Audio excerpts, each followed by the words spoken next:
तो जो सीरीज हमने शुरू की थी सिंप्लीफाइड एनसीईआरटी, उसका ये क्लास 12th का आखिरी चैप्टर है। तो आज हम रिवाइज करने वाले हैं बायोडाइवर्सिटी एंड कंजर्वेशन।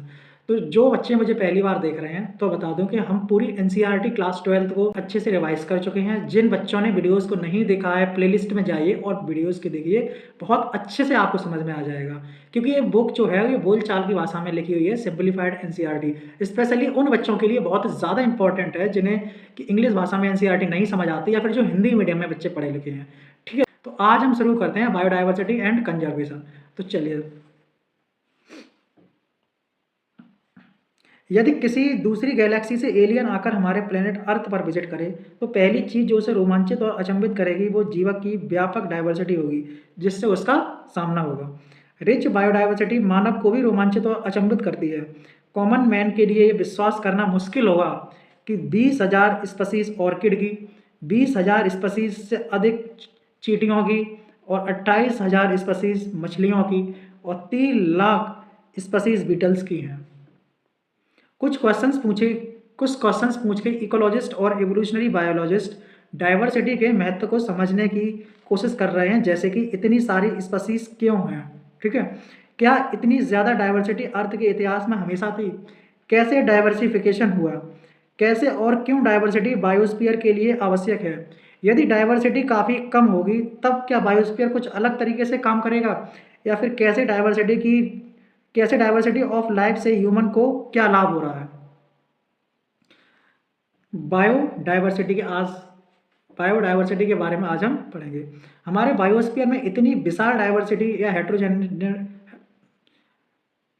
हमारे बायोडाइवर्सिटी में इतनी विशाल डाइवर्सिटी या हेट्रोजेनिटी न केवल स्पीशीज लेवल पर बल्कि बायोलॉजिकल ऑर्गेनाइजेशन के हर लेवल पर, सेल के अंदर मैक्रो मॉलिक्यूल से बायोम्स तक पाई जाती है। ठीक है, इतनी ज़्यादा। बायोडाइवर्सिटी टर्म का उपयोग सोशियो बायोलॉजिस्ट, याद रखिए बायोडाइवर्सिटी टर्म का जो इस्तेमाल है वो सोशियो बायोलॉजिस्ट एडवर्ड विल्सन द्वारा बायोलॉजिकल ऑर्गेनाइजेशन के प्रत्येक लेवल पर प्रेजेंट डाइवर्सिटी को पॉपुलराइज करने के लिए किया गया। इनमें से कुछ इंपॉर्टेंट हैं, जैसे कि फर्स्ट है genetic diversity, species diversity, ecological diversity. तो इन तीनों के बारे में हम थोड़ा थोड़ा सा पढ़ेंगे। जेनेटिक डाइवर्सिटी की बात करें तो एक सिंगल स्पीशीज अपने डिस्ट्रीब्यूशनल रेंज में जेनेटिक लेवल पर बहुमत हाई डाइवर्सिटी दिखा सकती है। हिमालयन रेंजेस पर ग्रो करने वाले मेडिसिनल प्लांट वोल्फिया वोमिटोरिया की जेनेटिक डाइवर्सिटी उसके द्वारा प्रोड्यूस एक्टिव केमिकल रेसरपाइन की पोटेंसी और कॉन्सेंट्रेशन से संबंधित हो सकती है। इंडिया में 50,000 से ज़्यादा चावल की जेनेटिकली डिफरेंट स्ट्रेन और 1,000 मैंगो की वैरायटी पाई जाती हैं। स्पीशीज डाइवर्सिटी की बात करें तो इसमें यह डाइवर्सिटी स्पीशीज लेवल पर है। उदाहरण के तौर पर वेस्टर्न घाट्स में एम्फीबियंस स्पीशीज की डाइवर्सिटी ईस्टर्न घाट से ज़्यादा है। इकोलॉजिकल डाइवर्सिटी की बात करें तो इकोलॉजिकल लेवल पर जैसे भारत के desert, rain forest, mangroves, coral reefs, wetland, estuaries तथा एल्पाइन मीडोज की इकोसिस्टम डाइवर्सिटी स्कैंडिनेवियन कंट्री जैसे कि नॉर्वे से अधिक है। इतनी रिच बायोडाइवर्सिटी को एक्यूमुलेट करने में एवोल्यूशन ने मिलियंस ऑफ ईयर्स लिए, परंतु जिस प्रकार से स्पीशीज का लॉस हो रहा है तो 200 सालों से भी कम समय में ही हम अपनी सारी संपदा खो देंगे। आजकल संसार को अधिकतर लोगों के लिए इस प्लेनेट पर हमारी लाइफ तथा इसके रख रखाव के लिए बायोडाइवर्सिटी तथा इसका कंजर्वेशन एक बेहद इम्पॉर्टेंट इंटरनेशनल एनवायरनमेंट मुद्दा बना हुआ है। How many species are there on earth and how many in India? बहुत ही इंपॉर्टेंट क्वेश्चन है। How many species are there on earth and how many in India? सभी स्पीशीज जिनकी डाइवर्सिटी और नेमिंग हुई उनकी पब्लिश्ड रिकॉर्ड जिनमें हमें पता चलता है कि इतनी स्पीशीज अभी तक रिकॉर्ड है, पर इस प्रश्न का आंसर देना मुश्किल होगा कि कितनी स्पीशीज अर्थ पर हैं। IUCN 2004 के अनुसार प्लांट और एनिमल्स की टोटल स्पीशीज 1.5 मिलियन से थोड़ा सा ज़्यादा है। परंतु इस प्रकार का कोई क्लियर आइडिया नहीं है कि कितनी स्पीसीज डिस्कवर और डिस्क्राइब्ड होनी अभी बाकी है। एस्टिमेट्स काफ़ी वेरी करते हैं और उनमें से कई के केवल एजुकेटेड गैसेस हैं। अनेक टैक्सोनॉमिक ग्रुप्स के लिए स्पीसीज की खोज ट्रॉपिकल कंट्रीज की तुलना में टेम्परेट से अधिक कॉम्प्लीट है। टेम्परेट से दोबारा पढ़ें। अनेक टैक्सोनॉमिक ग्रुप्स के लिए स्पीसीज की खोज ट्रॉपिकल कंट्रीज की तुलना में टेम्परेट में अधिक कंप्लीट है। ठीक है, इस बात को कंसीडर करते हुए कि कई सारे स्पीसीज का ट्रॉपिक्स में डिस्कवर होना बाकी है, बायोलॉजिस्ट ने इंसेक्ट की टेम्परेट ट्रॉपिकल स्पीसीज रिचनेस का स्टैटिस्टिकल कंपैरिजन किया और एस्टिमेट कर निकाला कि अर्थ पर टोटल नंबर ऑफ स्पीसीज कितनी है। कुछ एक्सट्रीम एस्टिमेट्स 20 से 50 मिलियंस हैं। ठीक है, पर रॉबर्ट मे, अभी बहुत इंपॉर्टेंट साइंटिस्ट का नाम है, रॉबर्ट मे ने अधिक कंजर्वेटिव और साइंटिफिक एस्टिमेट देते हुए ग्लोबल स्पीसीज डाइवर्सिटी को 7 मिलियन बताया। अभी तक खोजी स्पीसीज के आधार पर आओ देखें अर्थ की बायोडाइवर्सिटी के कुछ इंटरेस्टिंग पहलू। टोटल स्पीसीज में 70% से अधिक एनिमल्स हैं, जबकि प्लांट्स में क्या क्या है, एल्गी, फंजाई, ब्रायो, जिम्नोस्पर्म और एंजियोस्पर्म की स्पीसीज 22% से ज़्यादा नहीं है। ठीक है, एनिमल्स में इंसेक्ट की स्पीसीज सबसे अधिक हैं, जबकि टोटल नंबर ऑफ स्पीसीज का 70% है, अर्थात प्रत्येक 10 एनिमल में से 7 इंसेक्ट है। ये बहुत इंपॉर्टेंट है, ये वाली लाइन, ये ध्यान रखना। एनिमल में इंसेक्ट की स्पीसीज सबसे ज़्यादा है। इंसेक्ट क्या है, सबसे ज़्यादा है अगर एनिमल्स की बात करें। इसमें कि 10 एनिमल में से 7 इंसेक्ट है। ठीक है, टोटल 70% इंसेक्ट ही है। बर्ड में फंजाई की स्पीसीज फिशेस, एम्फीबियंस, रेप्टाइल्स और मैमल्स की कंबाइंड नंबर ऑफ स्पीसीज से अधिक हैं। ये बहुत इंपॉर्टेंट है, यहाँ पे दिया है जो फंजाई है इसकी जो स्पीसीज है, ठीक है, फिश, एम्फीबियंस, रेप्टाइल्स और मैमल्स की कॉम्बिनेशन स्पीसीज से भी ज़्यादा है। ठीक है, बायोलॉजिस्ट इस बारे में निश्चित नहीं है कि प्रोकैरियोट्स की कितनी स्पीसीज वहाँ पर हो सकती हैं। समस्या यह है कि माइक्रोबियल स्पीसीज के आइडेंटिफिकेशन के लिए कन्वेंशनल मेथड सूटेबल नहीं है तथा कई स्पीसीज को लेबोरेटरी कंडीशंस में सिंपली कल्चर नहीं कर सकते हैं। अगर हम बायोकेमिकल या मॉलिक्यूलर क्राइटेरिया लगाएं तो इनकी डाइवर्सिटीज़ मिलियंस में होगी, जबकि वर्ल्ड के लैंड एरिया में इंडिया का लैंड एरिया 2.4% है, पर जहां पर ग्लोबल स्पीसीज डाइवर्सिटी का 8.1% है। इसलिए हमारे देश विश्व की 12 मेगा डाइवर्सिटीज में से एक है। इंडिया में लगभग 45,000 प्लांट्स की स्पीसीज और इसका दोगुना एनिमल्स की स्पीसीज रिकॉर्डेड है। रॉबर्ट मे के अनुसार अभी तक 22% स्पीसीज ही रिकॉर्ड में है। अगर इस आंकड़े को इंडिया पर लगाएं तो 1 लाख प्लांट और 3 लाख से अधिक एनिमल्स की स्पीसीज जानी बाकी है। इंपॉर्टेंट है, क्या हम अपनी बायोलॉजिकल संपदा पूरी खोज पाएंगे? मुश्किल होगा, क्योंकि बहुत सारे टैक्सोनॉमिस्ट की आवश्यकता होगी। इस कार्य को समाप्त करने में काफ़ी टाइम लगेगा। ये सिचुएशंस और भी होपलेस दिखती है जब हम ये रियलाइज़ करते हैं कि खोजे जाने से पहले ही बहुत सारे स्पीसीज के एक्सटिंक्ट होने का खतरा है। इससे पहले कि हम सभी स्पीसीज बुक्स का अध्ययन कर सकें, प्रकृति के बायोलॉजिकल संपदा लाइब्रेरी समाप्त हो रही है। Patterns of biodiversity, latitudinal gradients. पूरे विश्व में प्लांट्स और एनिमल्स की डाइवर्सिटी यूनिफॉर्म नहीं है, बल्कि इसका डिस्ट्रीब्यूशन असामान्य है। ठीक है, बहुत से एनिमल्स व प्लांट्स में डाइवर्सिटी का इंटरेस्टिंग पैटर्न देखने को मिलता है, जिसमें मुख्य रूप से लैटिट्यूडिनल ग्रेडियंट में डाइवर्सिटी देखने को मिलती है। जनरली इक्वेटर से पोल की ओर जाने पर स्पीसीज की डाइवर्सिटी घटती है। बहुत इंपॉर्टेंट लाइन है, इक्वेटर से पोल की ओर जाने पर स्पीसीज की डाइवर्सिटी क्या होती है, कम होती है। कुछ अपवाद को छोड़कर, यानी कि जो ये दिया है ट्रॉपिक्स में टेम्परेट या पोलर एरिया से अधिक स्पीसीज पाई जाती हैं। ठीक है, कुछ अपवाद को छोड़कर, जैसे कि ट्रॉपिक्स में टेम्परेट या पोलर एरिया से अधिक स्पीसीज पाई जाती हैं। कोलंबिया इक्वेडर के समीप में बर्ड की 1400 स्पीसीज हैं, जबकि न्यूयॉर्क 41 डिग्री नॉर्थ में बर्ड्स की 105 स्पीसीज और ग्रीनलैंड 71 डिग्री नॉर्थ में बर्ड्स की 56 स्पीसीज हैं। भारत, जिसका अधिकतर एरिया ट्रॉपिकल लैटिट्यूड में आता है, यहाँ बर्ड्स की 1200 से अधिक स्पीसीज हैं। ठीक है। ट्रॉपिकल रीजन के एक फॉरेस्ट जैसे कि इक्वाडोर में वेस्कुलर प्लांट की स्पीसीज यूएसए के मिड वेस्ट में स्थित टेम्परेट रीजन के फॉरेस्ट से 10 गुना अधिक है।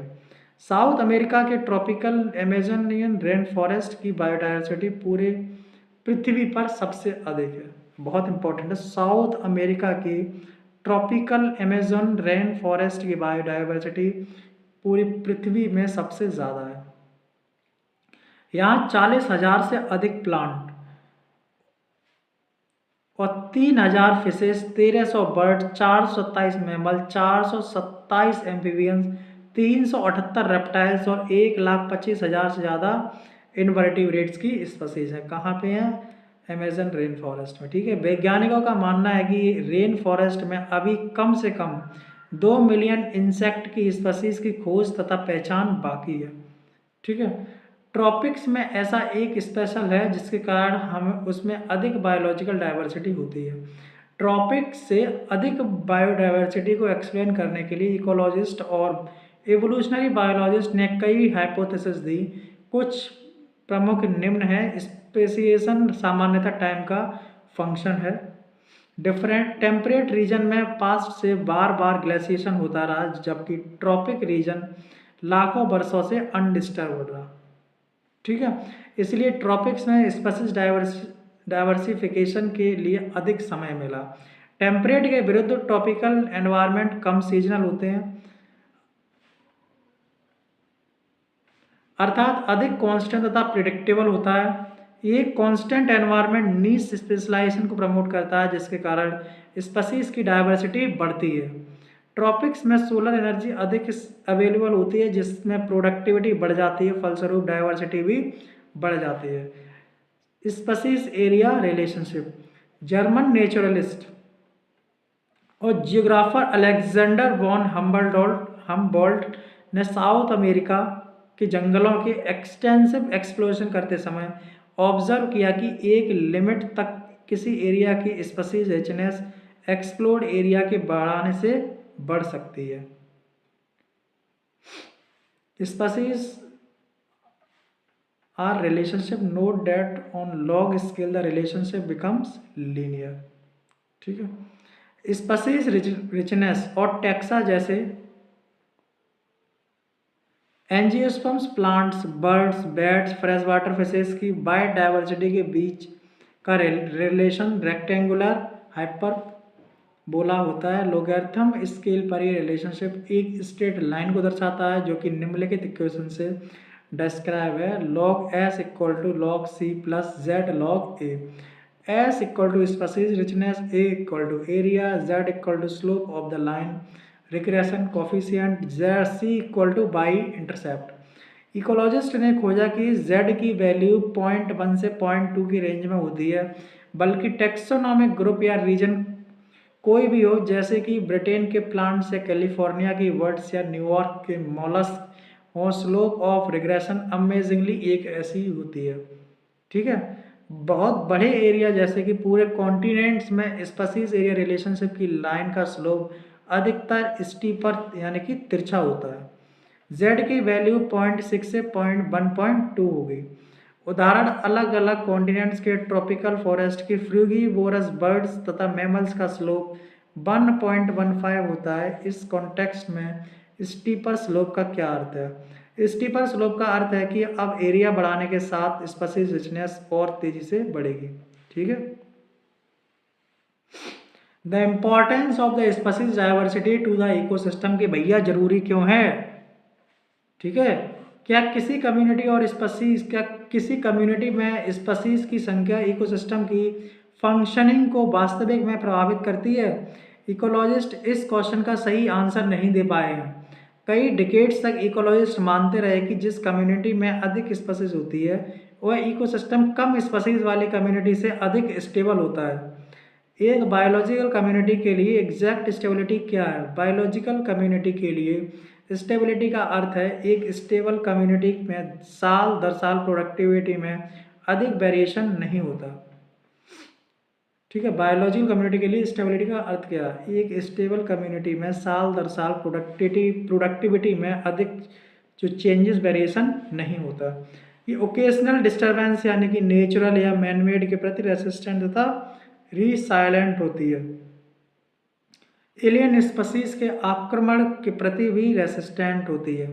डेविड टिल्मान ने इन गुणों का स्पीसीज रिचनेस से रिलेशन, अभी डेविड टिल्मान का नाम इंपॉर्टेंट है, याद रखिए। डेविड टिल्मान ने इन गुणों का स्पीसीज रिचनेस से रिलेशन बताने के लिए प्रयोगशाला के बाहर भूखंडों पर लंबे समय तक एक्सपेरिमेंट किया। उन्होंने दिखाया ऐसे प्लॉट जहां अधिक स्पीसीज होती है वहां साल दर साल टोटल बायोमास में कम वेरिएशन देखने को मिलता है। उन्होंने ये भी दिखाया कि बढ़ी हुई बायोडाइवर्सिटी प्रोडक्टिविटी को बढ़ाने में मदद करती है। हम नहीं जानते कि स्पीसीज रिचनेस इकोसिस्टम को स्वस्थ रखने के लिए आवश्यक है, पर रिच बायोडाइवर्सिटी इकोसिस्टम के लिए ही नहीं बल्कि ह्यूमन के सर्वाइवल के लिए भी आवश्यक है। क्योंकि स्पीसीज बहुत तेज़ी से खत्म हो रही है तो कुछ सवाल बनते हैं। क्या कुछ स्पीसीज का एक्सटिंक्शन मैटर करेगा? क्या वेस्टर्न घाट्स का इकोसिस्टम कम फंक्शनल हो जाएगा अगर उसकी ट्री फ्रॉग की एक ही स्पीसीज खत्म हो जाए? कैसे हमारी लाइफ की क्वालिटी प्रभावित होगी अगर आंट की 20,000 स्पीसीज में से मात्र 15,000 स्पीसीज ही बची रह जाएं?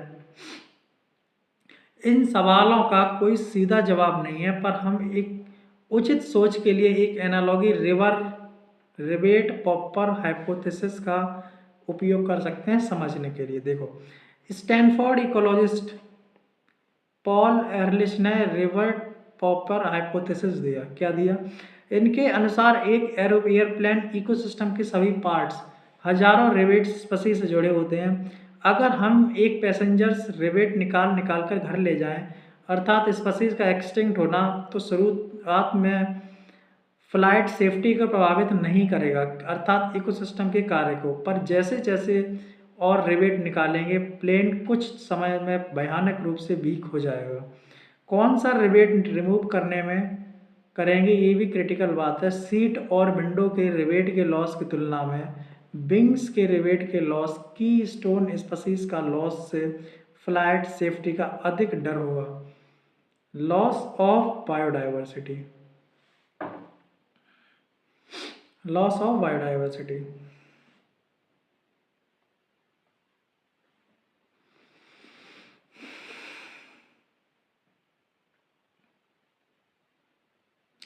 इस बात पर भले ही संदेह है कि स्पेसिएशन के द्वारा नई स्पीसीज अर्थ की ट्रेजरी में सम्मिलित होती है, पर इस बात में कोई संदेह नहीं कि यह लगातार घट रही है।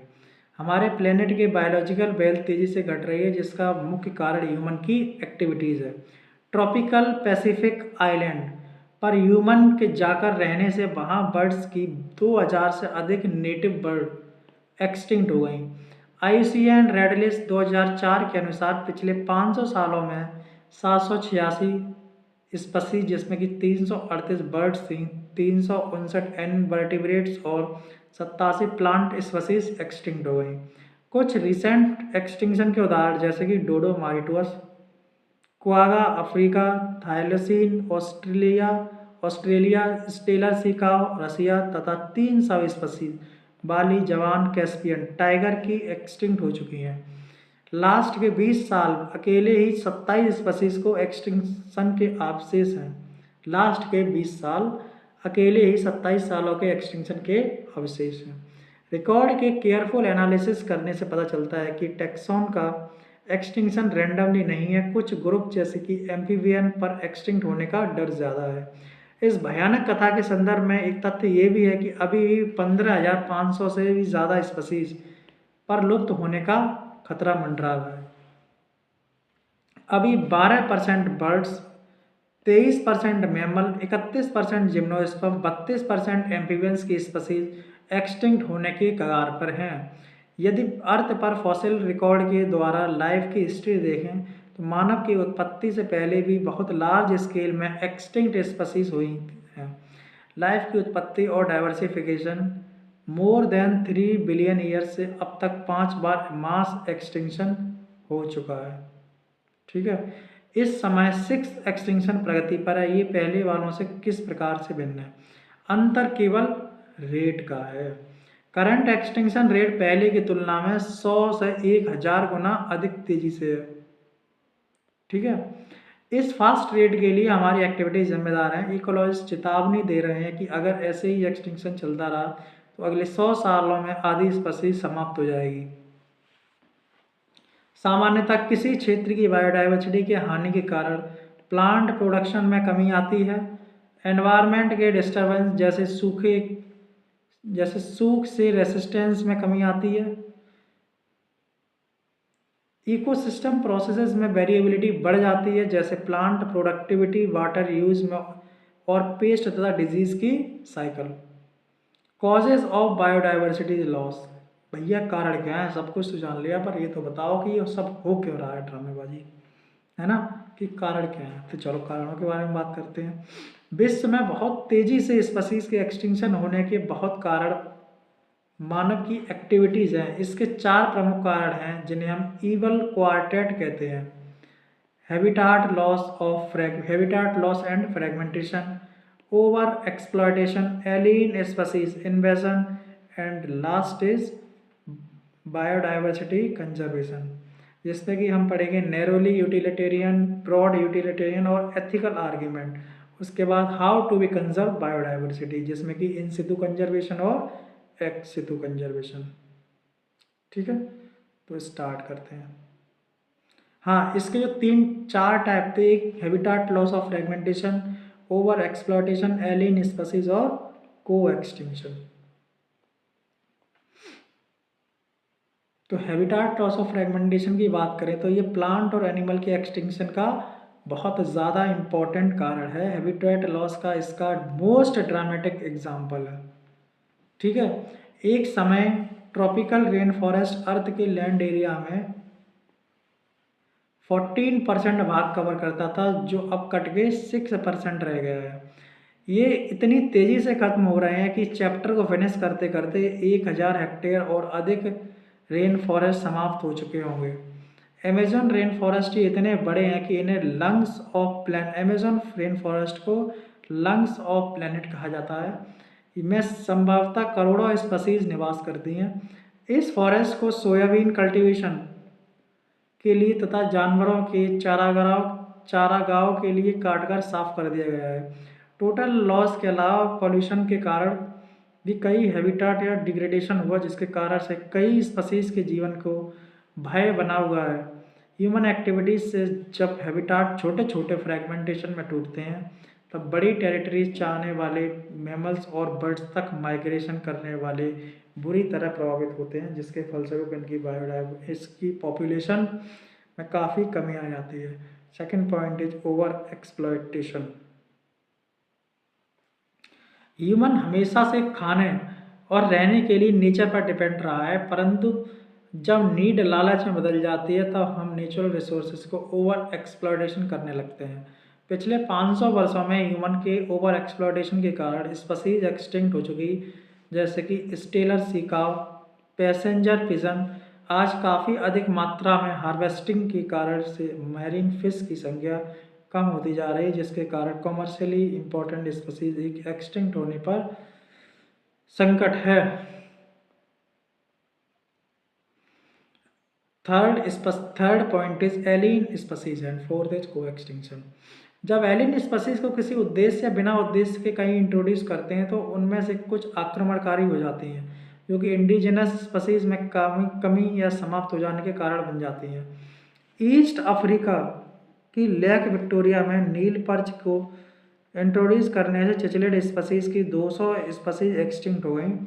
कैरेट ग्रास यानी कि पार्थीनियम लेंटाना और वाटर हाइसेंथ इकोर्निया जैसे बीड्स एनवायरनमेंट को पॉल्यूटेड करते तथा नेटिव स्पीशीज के लिए भी बनते हैं। हाल ही में इलीगली अफ्रीकन कैटफिश क्लैरियस गैरीपाइनस को एक्वा कल्चर के पर्पज से हमारी नदियों में इंट्रोड्यूस किया गया, परंतु अब ये कैटफिश यानी कि इंडिजिनस कैटफिश के लिए संकट बन चुकी है। को एक्सटिंक्शन, जब कोई स्पीसीज एक्सटिंक्ट होती है तब प्लांट और एनिमल की वह स्पीसीज जो उससे ऑब्लिगेट रूप से जुड़ी होती है वो भी एक्सटिंक्ट हो जाती है। ठीक है, जब कोई हॉस्ट फिश स्पीसीज एक्सटिंक्शन हो जाती है, जब कोई हॉस्ट फिश इसकी स्पीसीज एक्सटिंक्ट हो जाती है तब उससे जुड़े पैरासाइट का भी यही भविष्य होता है। दूसरा एग्जाम्पल जैसे कि को इवॉल्व प्लांट पॉलिनेटर म्यूचुअलिज्म, जिसमें किसी एक के एक्सटिंक्ट होने पर दूसरे का भी एक्सटिंक्शन हो जाता है। ठीक है,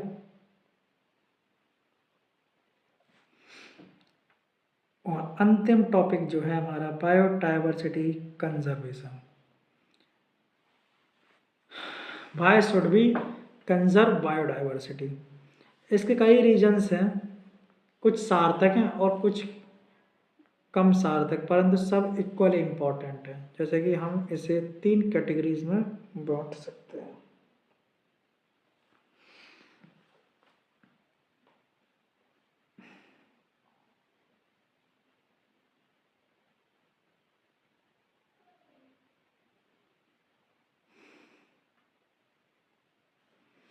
तीन कैटेगरी कौन कौन सी हैं?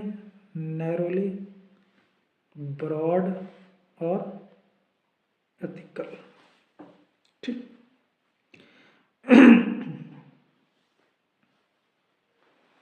अगर नैरोली यूटिलिटेरियन की बात करोगे तो ह्यूमन बहुत सारे इकोनॉमिक बेनिफिट सीधे नेचर से लेता है, जैसे कि फूड, सीरियल्स, पल्सेस और फ्रूट्स, लकड़ी, fibre, construction material, industrial product जैसे tannin, lubricant, dyes, resins, perfume और मेडिसिनल इम्पोर्टेंट के प्रोडक्ट। पूरे विश्व में बिकने वाली 25% से अधिक ड्रग्स प्लांट से ड्राइव होती हैं। ठीक है, प्लांट से ड्राइव होती हैं। 25,000 इस प्लांट्स की स्पीसीज स्थानीय लोगों द्वारा यूज होने वाली ट्रेडिशनल दवाओं के काम आती हैं। कोई नहीं जानता कि ट्रॉपिकल रेन फॉरेस्ट में कितने और मेडिसिनल प्लांट खोजे जाने बाकी हैं। बढ़ते हुए रिसोर्सेज को बायो पर्सपेक्टिव आर्थिक लाभ के लिए मॉलिक्यूलर, जेनेटिक और स्पीसीज की डाइवर्सिटी खोजना में लगाने से रिच बायोडाइवर्सिटी वाले नेशन को बहुत बेनिफिट्स हो सकता है। अब बात करें ब्रॉड यूटिलिटेरियन, ये बायोडाइवर्सिटी नेचर द्वारा प्रदान इकोसिस्टम की सर्विसेज में मेजर रोल निभाता है। बहुत तेज़ी से घटते अमेजन फॉरेस्ट फोटोसिंथेसिस से अर्थ एटमॉस्फेयर की टोटल ऑक्सीजन का 20% बनाते हैं। सोचो हॉस्पिटल वाले एक सिलेंडर ऑक्सीजन सिलेंडर कितना पैसा लेते हैं। दूसरी सर्विस है पॉलिनेशन, जिसके बिना प्लांट फ्रूट या सीड नहीं बना सकते, जो इकोसिस्टम बीज, बम्बल बीज, बर्ड्स और बैट्स के द्वारा प्रोवाइड करते हैं। सोचो बिना नेचर की हेल्प लिए पॉलिनेशन कराना कितना महंगा होगा। वनों में घूमते समय पूरे खिले स्प्रिंग फ्लावर को देखना और सुबह बुलबुल के गीत का आनंद लेने पर कोई प्राइस टैग लगा सकते हैं। एथिकल आर्ग्यूमेंट हमारे साथ लाखों प्लांट्स और एनिमल्स की और माइक्रोब्स की स्पीसीज भी इस प्लेनेट को शेयर करती हैं। दार्शनिक व आध्यात्मिक रूप से हमें यह समझने की आवश्यकता है कि प्रत्येक स्पीसीज की अपनी इंट्रिंसिक वैल्यू होती है, चाहे वो इकोनॉमिक हो या ना हो। ये हमारी मोरल ड्यूटी है कि हम उनकी हेल्थ की केयर करें तथा इस बायोलॉजिकल वेल्थ को फ्यूचर जनरेशन के लिए अच्छी अवस्था में रखें। How do we conserve biodiversity? How to we conserve biodiversity? जब हम पूरे इकोसिस्टम को सुरक्षित एवं संरक्षित करते हैं तो हम उसकी बायोडाइवर्सिटी का प्रत्येक लेवल पर प्रोटेक्ट करते हैं। जैसे हम टाइगर को सेव करने के लिए पूरा फॉरेस्ट सेव करते हैं, इसे बेटा इन सितु या ऑन साइट कंजर्वेशन कहते हैं। लेकिन जब कोई प्लांट या एनिमल एंडेंजर्ड हो या उसे संकट हो और उसको बचाने के लिए अर्जेंट उपाय चाहिए तब हम एक्स सितु कंजर्वेशन काम में लाते हैं। इन सितु कंजर्वेशन को पढ़ेंगे, उसके बाद एक्स सितु को पढ़ेंगे, भाई हमारा यही चैप्टर खत्म होता है। ये डेवलपमेंट और कंजर्वेशन के विरोधाभासी होने से कई देशों की पूरी बायोलॉजिकल वेल्थ को बचाना अनरियलिस्टिक और आर्थिक रूप से असफल लग रहा है। निसंदेह कंजर्वेशन रिसोर्सेज की क्षमता से पूरा अधिक संख्या से में हमें एक्सटिंक्ट होने वाली स्पीसीज बचानी है। विश्व स्तर पर हम इस समस्या को कंजर्वेशनिस्ट ने उठाया।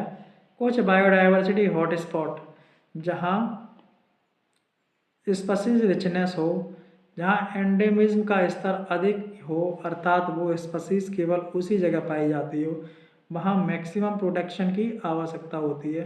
पहले बायोडाइवर्सिटी हॉटस्पॉट की संख्या कितनी थी बेटा? 25 थी, ठीक है, जिसमें 9 और जुड़कर अब वो 34 हो गई है।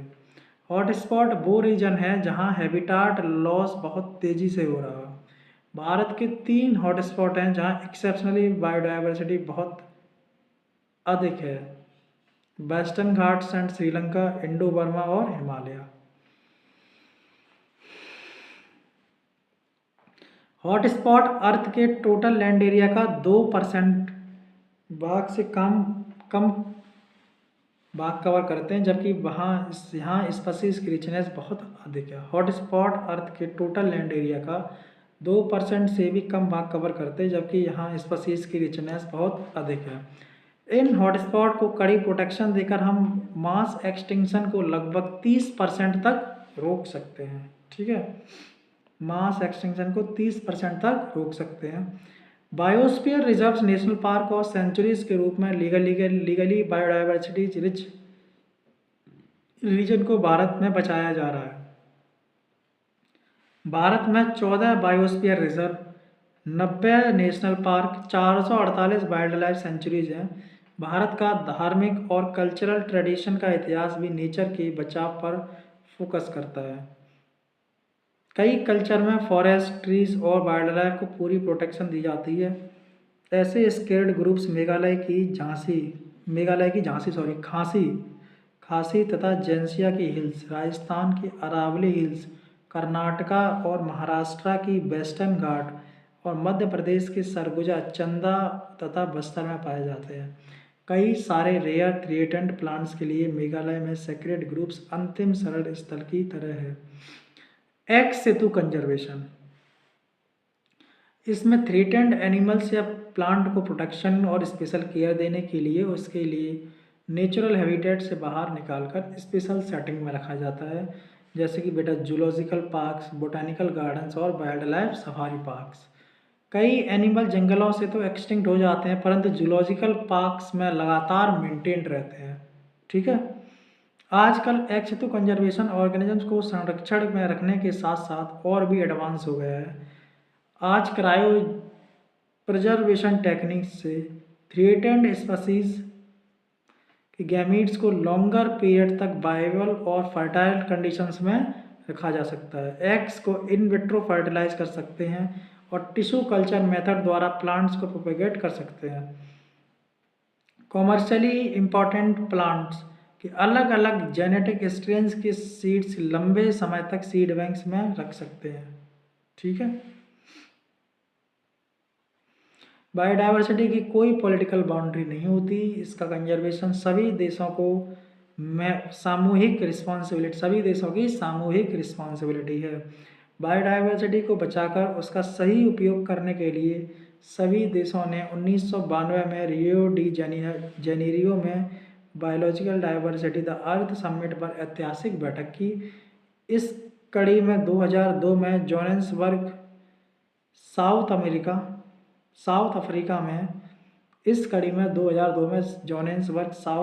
में 190 देशों ने world summit on sustainable development में शपथ ली कि 2010 तक करंट बायोडाइवर्सिटी के लॉस को ग्लोबल, रीजनल और लोकल स्तर पर काफ़ी कम करेंगे। तो बेटा आज हमने क्लास 12th की कंप्लीट, ठीक है, कंप्लीट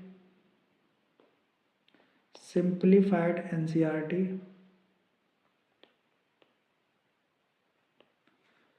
कर लिए, ठीक है, कर लिए। 12th क्लास की जो हम सिंप्लीफाइड एनसीईआरटी कर रहे थे, आज हम 12th क्लास को कंप्लीटली फिनिश कर दिए हैं, ठीक है। तो अब आगे से हम क्या करने वाले हैं बेटा, आगे से हम जो हमने फिंगर टिप्स की जो सीरीज स्टार्ट करी थी पुराने टाइम में, जिसमें मॉर्फोलॉजी ऑफ फ्लावरिंग प्लांट्स तक हमने कंप्लीट किया था, तो नेक्स्ट चैप्टर उसमें एनाटॉमी ऑफ फ्लावरिंग प्लांट्स का आएगा। ठीक है।